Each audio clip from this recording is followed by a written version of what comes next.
I'm no fan of coal, nor any other type of pollution. I think you'd struggle to find anyone who is. Who's actually for pollution? Pretty much nobody.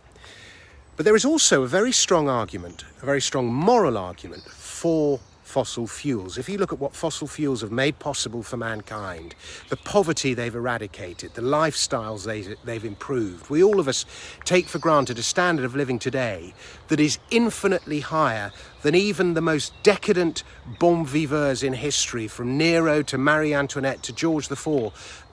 They couldn't have dreamt of what we have today.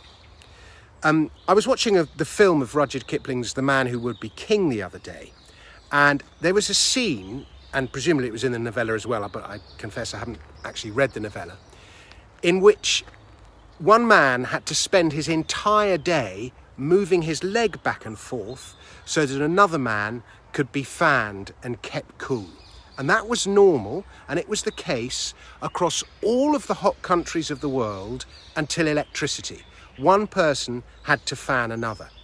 So how many low status, miserable existences in fields and farms and factories have been eradicated thanks to fossil-powered fuel machines? We can light our homes, we can travel anywhere, we have instant information, we can communicate with anyone, anywhere, thanks to fossil fuels.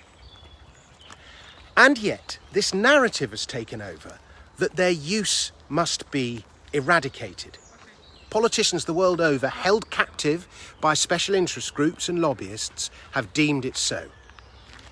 But taking advice from politicians about what energy to use is as misguided as taking advice from politicians on what food to eat. And so much of today's obesity crisis can be traced back to politicians, held captive by special interest groups and lobbyists from the food industry in the 1980s, instructing us to change our diets, and the then resultant rise in the consumption of sugar and especially trans fats. I remember government videos in the 1980s telling us to eat pizza.